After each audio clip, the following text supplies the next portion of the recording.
I'm wondering, is it too risky to ask if Ben Franklin was wrong? Or is it overly risky to assert that he was, in fact, very wrong? Dangerously wrong, perhaps, for the founder of a nonprofit organization. You, as the leader who is ultimately responsible for generating sufficient funds to fulfill your mission statement, may be at risk from Mr. Franklin's advice. Equally so for the CEO, Chief Advancement Officer, or Professional Development Person of an NPO, you whose duty it is to help more people by having more resources, not less. Ben Franklin was a man of risk, no question. His applause is well earned. After all, who in their right mind would venture out in heavy rain to go fly a kite?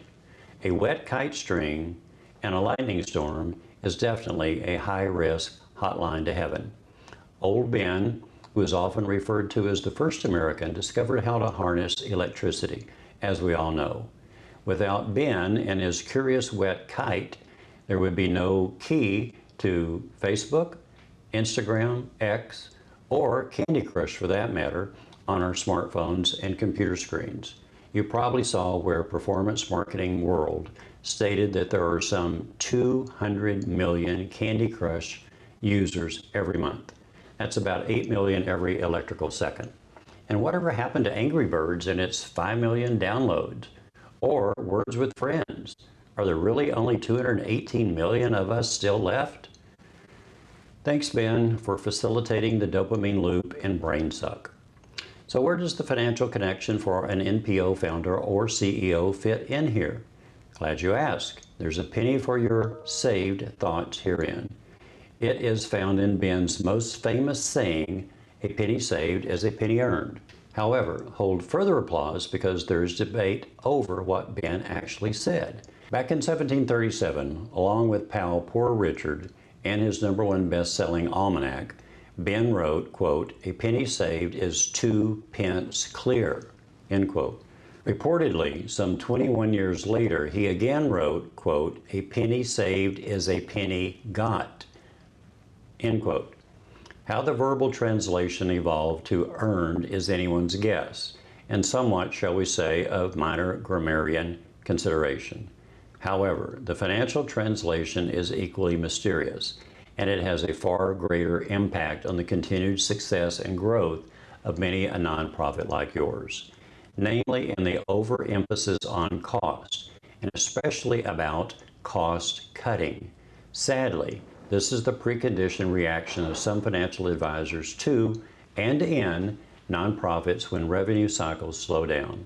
And why not? It's the safe way to go. Whoever got called on the carpet for saving money? Cutting costs is easy, it's fast, it has low perceived risk, it's immediately visible, and it follows the cultural mindset of scarcity over abundance. Leading through decrease takes far less initiative and minimal, if any, leadership. Leading through change takes much more work, insight, planning, time, and worst of all, more risk. My view is Ben, as a founding father, was much more a risk taker than a penny saver. From history, we don't see him stepping over dollars to pick up nickels, or a pence for that matter. After all, a person who was willing to bob on a boat for weeks across the Atlantic and risk his life being the oldest person to sign a document telling the most powerful military force in the world that they are no longer invited to visit was no doubt a risk taker. Ben also knew that to beat the British, his newly formed government would need financing. No nation can fight a war of any magnitude on a wish and a hope. Money is essential for that. Just like with nonprofits, they need cash to fulfill their purpose for existence. Ben, or the prophet of tolerance, as he was also called, didn't help win the Revolutionary War by simply cutting costs. There were, in fact, very few costs to cut. Instead, he pursued a strategic revenue-first approach. Franklin jumped on the first eastbound freight to France in order to raise revenue, not cut costs. He knew, first of all, that there are many ways to improve the bottom line, not just one cost-related way. This is true for any entity, whether government, business, or nonprofit. For the most part, Ben Franklin understood that there are four main approaches to improving the bottom line. Such is the same for nonprofits today. As a nonprofit founder, CEO, or development professional, Ben knew that you can, number one, cut costs. Yes, of course, that's the easy way out. Number two, gain more gifts. Two is always more than one. Number three, receive higher gift amounts. Two of more is more than one of more. And last, number four, increase frequency. More gifts, more often, equals more revenue. There are other ways to generate operational funds, such as upsells, cross-sells, improved conversion rates, donor retention, renewals, factoring, dating, and the like.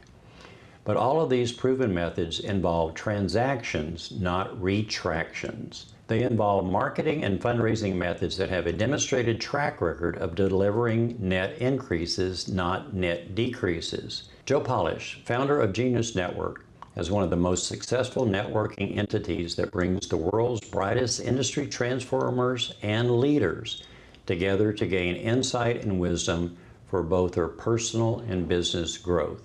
Joe has a favorite saying among many that you might like. He says in part, "You can't cheat your way to success."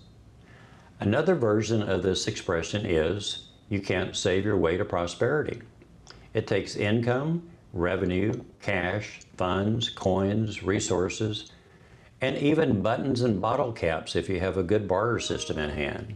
One very adventuresome founder I helped for over 20 years with his revenue strategy had an insightful approach to budgets and downturns. When we fundraisers in his organization would come to him with our new revenue-generating proposals, there was always the financial type close behind saying, "But it's not in the budget." This forward-thinking founder always responded with, "If it generates revenue to help more people, then it is in the budget. And if it's not there, revise the budget and put it in." For him, there was only one budget of measurement that couldn't be adjusted. It came down from Mount Sinai. However, as history tells us, even it had a redo.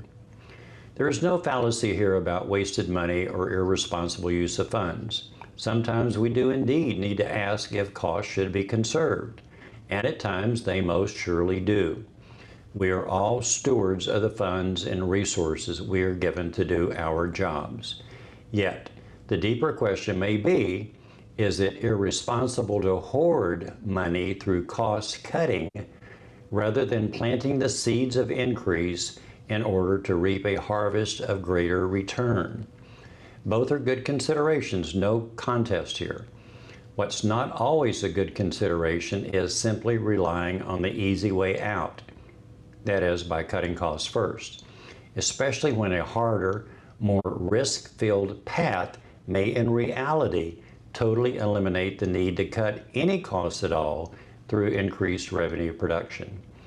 Even in the parable of the 10 talents, the one worker who did nothing with his funds received nothing.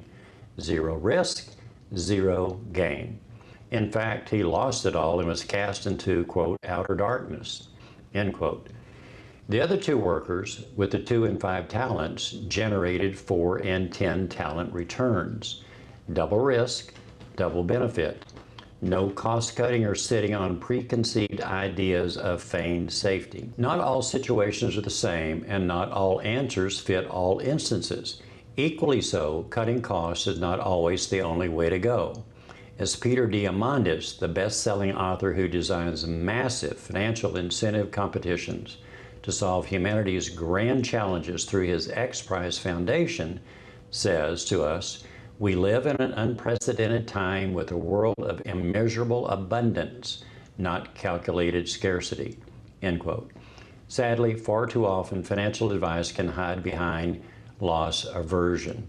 That's because the emotional pain of loss is roughly twice as intense as the personal pleasure of gain.